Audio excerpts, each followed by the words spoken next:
नमस्कार दोस्तों, true crime episodes channel में एक सच्ची घटना के साथ आपका फिर से स्वागत है। हम आशा करते हैं आप सभी अच्छे होंगे, तो वीडियो में लास्ट तक बने रहे। और हाँ दोस्तों, घटना के बारे में कमेंट करके अपने विचार जरूर रखें। अगर आपको हमारी टीम की मेहनत पसंद आए तो चैनल को सब्सक्राइब जरूर करें। हमें आपके सहयोग की बहुत जरूरत है। तो चलिए कहानी शुरू करते हैं। उन्नाव जिले के गांव हरचंदपुर के रहने वाले रफीक के परिवार में पत्नी रेहाना के अलावा 2 बेटे थे और 2 बेटियां। खेती किसानी के काम में ज्यादा आय न होने के बावजूद रफीक चाहते थे कि उनके बच्चे पढ़ लिखकर किसी लायक बन जाएं। इसीलिए उन्होंने अपनी बड़ी बेटी सोफिया को पढ़ाने में कोई लापरवाही नहीं की थी। सोफिया हाई स्कूल करके आगे की पढ़ाई कर रही थी। उसे चूंकि स्कूल जाना होता था, इसलिए रफीक ने उसे मोबाइल फोन लेकर दे दिया था ताकि वक्त जरूरत पर घर से संपर्क कर सके। नाते रिश्तेदारों के फोन भी उसी फोन पर आते थे। जैसा कि आजकल के बच्चे करते हैं, फोन मिलने के बाद सोफिया का ज्यादातर वक्त फोन पर ही गुजरने लगा। सहेलियों को SMS भेजना, उनसे लंबी लंबी बातें करना उसकी आदत में शुमार हो गया। यहाँ तक कि उसके मोबाइल पर कोई मिस कॉल भी आती तो वह उस नंबर पर फोन करके जरूर पूछती कि मिस कॉल किसने दी। एक दिन सोफिया के फोन पर एक मिस कॉल आई तो उसने फोन करके पूछा कि वह किसका नंबर है। वह नंबर लखनऊ के यासीनगंज स्थित मोअज्जम नगर के रहने वाले सचिन का था। उसने सोफिया को बताया कि किसी और का नंबर लगाते वक्त धोखे से उसका नंबर मिल गया होगा और कॉल चली गई होगी। बातचीत हुई तो सचिन ने सोफिया को अपना नाम ही नहीं बल्कि यह भी बता दिया कि वह लखनऊ के मोअज्जम नगर का रहने वाला है। बात हालांकि वहीं खत्म हो जानी चाहिए थी, लेकिन ऐसा नहीं हुआ। सोफिया को सचिन की बातें इतनी अच्छी लगीं कि उसने उसका नंबर अपने मोबाइल में सेव कर लिया। सचिन को भी सोफिया से बात करना अच्छा लगा था, इसलिए उसने भी बिना नाम के ही उसका नंबर अपने मोबाइल फोन में सेव कर लिया था। करीब 1 हफ्ते बाद अचानक सचिन का फोन आया तो मोबाइल स्क्रीन पर उसका नाम देखकर सोफिया खुशी से उछल पड़ी। उसने कॉल रिसीव की तो दूसरी ओर से कहा गया, मैं सचिन बोल रहा हूँ, पहचाना मुझे? तुम्हारा नंबर मेरे मोबाइल में सेव है। सोफिया ने खुश होकर कहा, तुम्हारी आवाज सुनने से पहले ही पता चल गया था कि तुम हो। कहो कैसे हो सचिन? अरे वाह, तुमने मेरा नंबर सेव कर रखा है।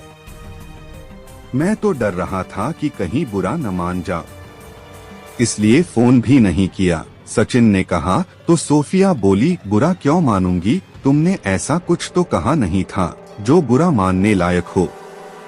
सोफिया की खुशी से खनकती आवाज सुनकर सचिन को लगा कि लड़की उससे बातचीत करने में रुचि ले रही है, इसलिए उसने इस सिलसिले को आगे बढ़ाने के लिए कहा, मैं खुशनसीब हूँ जो तुमने मेरे दोबारा फोन करने का बुरा नहीं माना, पर हो सकता है अब बुरा मान जाओ। क्यों? मैं भला बुरा क्यों मानूंगी? इसलिए कि मैं यह जानना चाहता हूँ कि मैं जिससे बात कर रहा हूँ उसका नाम क्या है। बोलो, बताओगी? इसमें बुरा मानने की क्या बात है? मेरा नाम सोफिया है और मैं उन्नाव के गांव हरचंदपुर की रहने वाली हूँ। जब इतना बता दिया है तो फिर यह भी बता दो कि करती क्या हो, दिखती कैसी हो, और भी कुछ बताना चाहो तो वह भी। सचिन ने सोफिया को बातों के जाल में उलझाने के लिए कहा तो सोफिया हल्की सी हंसी के साथ बोली, मैं हाई स्कूल कर चुकी हूँ, आगे पढ़ रही हूँ। मुझे फोन पर बात करना बहुत अच्छा लगता है। रही बात दिखने की तो मेरी आवाज से खुद ही अंदाजा लगा लो कि मैं कैसी दिखती हूँ। तुम्हारी आवाज और मेरा दिल दोनों ही एक बात कह रहे हैं कि तुम बहुत खूबसूरत होगी। खूबसूरत आंखें, गोरा रंग, छरहरा बदन, सचिन ने कहा तो सोफिया हंसते हुए बोली, तुम ज्योतिषी हो क्या? बिना देखे ही मेरे बारे में सारी बातें पता चल गईं। सोफिया की इस बात से सचिन को उसमें और भी दिलचस्पी बढ़ गई। वह उससे लंबी बात करना चाहता था, लेकिन सोफिया को स्कूल जाना था, इसलिए उसने सचिन से कहा, अभी नहीं, पढ़ाई भी जरूरी है। फोन करना हो तो रात में करना, तब आराम से बात हो जाएगी। रात को फोन करने की बात सुनकर सचिन मन ही मन खिल उठा। उसका वह दिन बड़ी बेचैनी से गुजरा। रात हुई तो उसने सोफिया को फोन किया। सोफिया सचिन के ही फोन का इंतजार कर रही थी। उसे पूरा यकीन था कि वह फोन जरूर करेगा। उसने सचिन से बड़े प्यार से बात की। प्यार की सही परिभाषा को न समझने वाला उसका किशोर मन समझ रहा था कि सचिन उसे प्यार करने लगा है, इसलिए वह प्यार की ही बातें करना चाहती थी। उस रात बातों का सिलसिला शुरू हुआ तो फिर आगे बढ़ता ही गया। अब सोफिया रात को रोजाना उसके फोन का इंतजार करती थी। इसके लिए दोनों के बीच समय तय था। कामकाज से निपटकर रात में जैसे ही वह अपने कमरे में जाती, सचिन का फोन आ जाता। वह कानों में ईयरफोन लगाकर उससे देर तक बातें करती रहती। अब रात में वह अपना फोन साइलेंट मोड पर रखने लगी थी। उधर सचिन जो भी कमाता था, उसमें से उसका ज्यादातर पैसा फोन पर ही खर्च होने लगा था। एक दिन बातों ही बातों में सचिन ने कहा, सोफिया, मुझे तुमसे प्यार हो गया है। अब मैं तुम्हारे बिना रह नहीं पाऊंगा। दरअसल इस बीच सोफिया की बातों से सचिन ने अंदाजा लगा लिया था कि जब तक वह सोफिया से प्यार की बात नहीं करेगा, वह उसके चंगुल में नहीं फंसेगी। इसीलिए उसने यह चाल चली थी। सोफिया तो कब से उसके मुंह से यही सुनने को तरस रही थी। वह बोली, सचिन, जो हाल तुम्हारा है वही मेरा भी है। मैं भी तुमसे यही बात कहना चाहती थी, पर समझ में नहीं आ रहा था कि कैसे कहूँ। मैं गांव की रहने वाली सीधी सादी लड़की हूँ, जबकि तुम शहर में रहते हो। सोचती थी कि मेरे बारे में पता नहीं क्या समझ बैठोगे, इसलिए कह नहीं पा रही थी। मैं भी तुमसे उतना ही प्यार करती हूँ जितना तुम मुझसे करते हो। सोफिया और सचिन भले ही दूर दूर रहते थे, पर दोनों अपने को एक दूसरे के बहुत करीब महसूस करते थे। बातों ने उनके बीच की सारी दूरियां मिटा दी थीं। सोफिया और सचिन को लगने लगा था कि अब वे एक दूसरे के बिना नहीं रह पाएंगे। 12 दिसंबर 2013 की सुबह के 4 बजे का समय था। लखनऊ की सबसे पॉश कॉलोनी आशियाना स्थित थाना आशियाना में सन्नाटा पसरा हुआ था। थाने में पहरे पर तैनात सिपाही और अंदर बैठे दीवान के अलावा कोई नजर नहीं आ रहा था। तभी साधारण सी एक जैकेट पहने 25 साल का एक युवक थाने में आया। पहरे पर तैनात सिपाही से इजाजत लेकर वह ड्यूटी पर तैनात दीवान के सामने जा खड़ा हुआ। पूछने पर उसने बताया, दीवान साहब, मैं यहाँ से 2 किलोमीटर दूर किला चौराहे के पास आशियाना कॉलोनी में किराए के मकान में रहता हूँ। मेरी बीवी मर गई है। थानेदार साहब से मिलने आया हूँ। सुबह सुबह ऐसी खबरें किसी भी पुलिस वाले को अच्छी नहीं लगती। दीवान को भी अच्छा नहीं लगा। वह उस युवक से ज्यादा पूछताछ करने के बजाय उसे बैठाकर यह बात थाना प्रभारी सुधीर कुमार सिंह को बताने चला गया। सुधीर कुमार सिंह को कच्ची नींद में ही उठकर आना पड़ा। उन्होंने थाने में आते ही युवक से पूछा, हाँ भाई, बता क्या बात है। बुरी तरह घबराए युवक ने कहा, साहब, मेरा नाम सचिन है और मैं रुचिखंड के मकान नंबर EWS 2/341 में किराए के कमरे में रहता हूँ। यह मकान PWD कर्मचारी गुलाबचंद सिंह का है। उनका बेटा अजय मेरा दोस्त है। जिस कमरे में मैं रहता हूँ वह मकान के ऊपर बना हुआ है। मेरी पत्नी ने मुझे दवा लेने के लिए भेजा था। जब मैं दवा लेकर वापस आया तो देखा मेरी पत्नी छत के कुंडे से लटकी हुई थी। मैंने घबराकर उसे हाथ लगाया तो वह नीचे गिर गई। वह मर चुकी है। घटना कब घटी, सुधीर कुमार सिंह ने पूछा तो सचिन ने बताया, रात 10 बजे। तब से अब तक क्या कर रहे थे, यह पूछने पर सचिन बोला, रात भर उसकी लाश के पास बैठा रोता रहा। सुबह हुई तो आपके पास चला आया। सचिन ने आगे बताया कि वह यासीनगंज के मोअज्जमनगर का रहने वाला है और एक निजी कंपनी में नौकरी करता है। उसके पिता का नाम रमेश कुमार है। सचिन की बातों में एसओ सुधीर कुमार सिंह को सच्चाई नजर आ रही थी।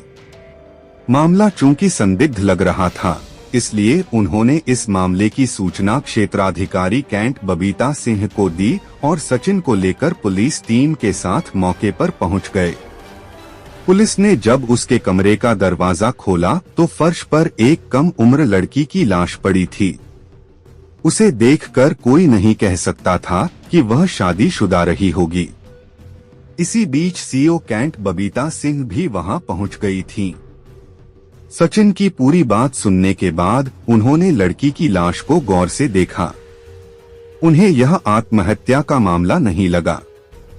बहरहाल घटनास्थल की प्राथमिक कार्रवाई निपटाकर पुलिस ने मृतका की लाश पोस्टमार्टम के लिए भेज दी और सचिन को थाने ले आई। कुछ पुलिस वालों का कहना था कि सचिन की बात सच है, लेकिन बबीता सिंह यह मानने को तैयार नहीं थीं। उन्होंने मृतका के गले पर निशान देखे थे और उनका कहना था कि संभवतः उसका गला घोंटा गया है। कुछ पुलिस वालों का कहना था कि अगर सचिन ने ऐसा किया होता तो वह खुद थाने क्यों आता? अगर उसने हत्या की होती तो वह भाग जाता। इस तर्क का सीओ बबीता सिंह के पास कोई जवाब नहीं था। बहरहाल हकीकत पोस्टमार्टम रिपोर्ट आने के बाद ही पता चल सकती थी। सावधानी के तौर पर पुलिस ने सचिन को थाने में ही बिठाए रखा। इस बीच सचिन पुलिस को बार बार अलग अलग कहानी सुनाता रहा। देर शाम जब पुलिस को पोस्टमार्टम रिपोर्ट मिली तो इस मामले से पर्दा उठा। पता चला मृतका की मौत दम घुटने से हुई थी और उसे गला घोंटकर मारा गया था। पोस्टमार्टम रिपोर्ट देखने के बाद पुलिस ने सचिन से थोड़ी सख्ती से पूछताछ की तो उसने मुंह खोल दिया।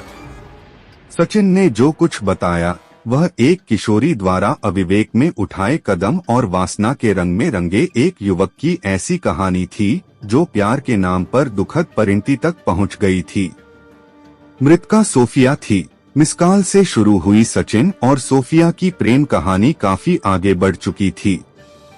फोन पर होने वाली बातचीत के बाद दोनों के मन में एक दूसरे से मिलने की इच्छा बलवती होने लगी थी। तभी एक दिन सचिन ने कहा, सोफिया, हमें आपस में बात करते 2 महीने बीत चुके हैं। अब तुमसे मिलने का मन हो रहा है। सचिन, चाहती तो मैं भी यही हूँ, लेकिन कैसे मिलूं समझ में नहीं आता। मैं अभी तक कभी अजगैन से बाहर नहीं गई हूँ। ऐसे में लखनऊ कैसे आ पाऊंगी? सोफिया ने कहा तो सचिन सोफिया की नादानी और भावुकता का लाभ उठाते हुए बोला, इसका मतलब तुम मुझसे प्यार नहीं करती। अगर प्यार करती तो ऐसा नहीं कहती। प्यार इंसान को कहीं से कहीं ले जाता है। ऐसा मत सोचो सचिन। तुम कहो तो मैं अपना सब कुछ छोड़कर तुम्हारे पास चली आऊं, सोफिया ने भावुकता में कहा। ठीक है, तुम 1 से 2 दिन इंतजार करो, तब तक मैं कुछ करता हूँ, कहकर सचिन ने बात खत्म कर दी। दरअसल वह किसी भी कीमत पर सोफिया को हासिल करना चाहता था। इसके लिए वह मन ही मन आगे की योजना बनाने लगा। सचिन का एक दोस्त था सुवेश। सचिन ने उससे कोई कमरा किराए पर दिलाने को कहा। सुवेश को कोई शक न हो इसलिए सचिन ने उसे समझाते हुए कहा, दरअसल मैं एक लड़की से प्यार करता हूँ और मैंने उससे शादी करने का फैसला कर लिया है। चूंकि मेरे घर वाले अभी उसे घर में नहीं रखेंगे, इसलिए तुम किसी का मकान किराए पर दिला दो तो बड़ी मेहरबानी होगी। बाद में जब घर के लोग राजी हो जाएंगे तो मैं उसे लेकर अपने घर चला जाऊंगा। सुवेश सचिन का अच्छा दोस्त था। उसकी परेशानी समझकर उसने कहा, मेरा एक दोस्त है अजय, उसका घर रुचिखंड में है। उसके मकान का ऊपर वाला हिस्सा खाली है। मैं उससे बात करता हूँ। अगर अजय तैयार हो गया तो तुम्हें कमरा मिल जाएगा। वह 2000 रुपए कमरे का किराया लेगा, साथ ही 1 महीने का एडवांस देना होगा। सचिन इसके लिए तैयार हो गया। सुवेश ने अजय से बात की और अजय ने अपने पिता से अजय का कोई दोस्त अपनी पत्नी के साथ रहेगा, यह जानकर अजय के पिता गुलाब चंद राजी हो गए। सचिन ने कमरा देखकर एडवांस किराया दे दिया।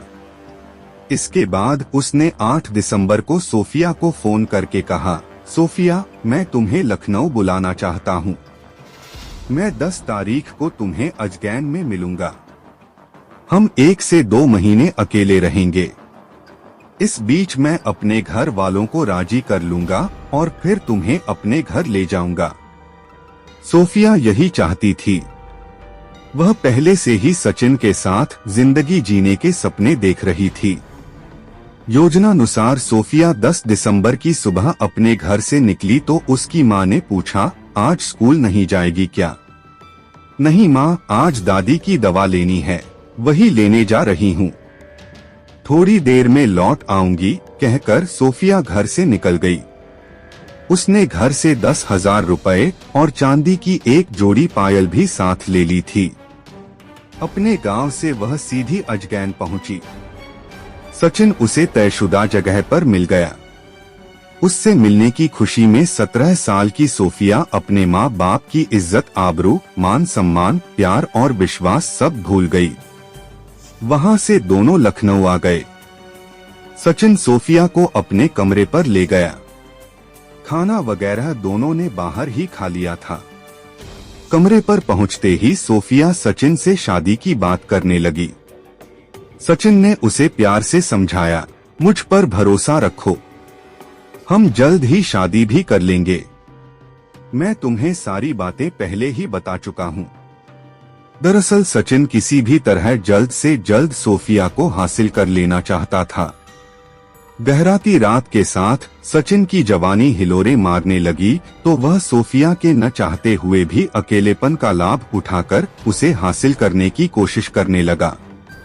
सोफिया ने काफी हद तक खुद को बचाने की कोशिश की, लेकिन धीरे धीरे उसका विरोध कम हो गया और सचिन मनमानी करने में सफल रहा।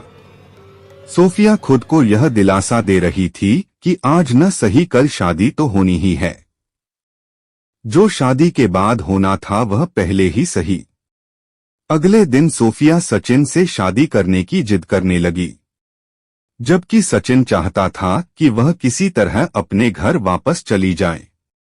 उसने बहानेबाजी करके उसे लौट जाने को कहा तो सोफिया बोली, घर से भागकर आने वाली लड़की के लिए घर के दरवाजे हमेशा के लिए बंद हो जाते हैं। मैं अब वापस नहीं लौट सकती। सचिन और सोफिया का वह पूरा दिन प्यार और मनुहार के बीच गुजरा। रात गहरा गई तो सोफिया खाना खा कर सो गई, जबकि सचिन जाग रहा था। उसकी समझ में नहीं आ रहा था कि सोफिया से कैसे पीछा छुड़ाए। उसके मन में ख्याल आया कि क्यों न वह गला दबाकर सोफिया को मार डाले, लेकिन उसे लगा कि इससे उसकी अंगुलियों के निशान सोफिया के गले पर आ जाएंगे और वह पकड़ा जाएगा। आखिरकार काफी सोच विचार कर उसने अपने हाथों पर पॉलीथिन लपेट ली और सोती हुई सोफिया का गला दबाने लगा। इससे सोफिया जाग गई और अपना बचाव करने का प्रयास करने लगी।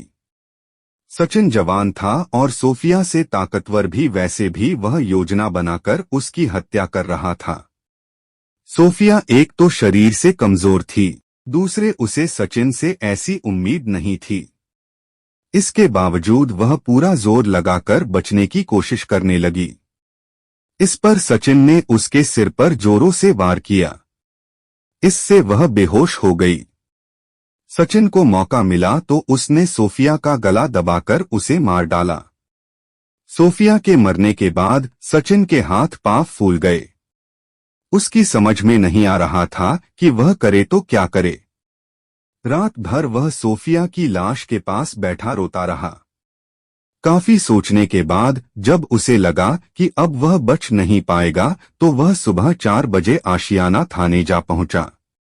उसने अपने बचाव के लिए झूठी कहानी भी गढ़ी। लेकिन पोस्टमार्टम रिपोर्ट और सीओ बबीता सिंह के सामने उसका झूठ टिक नहीं सका।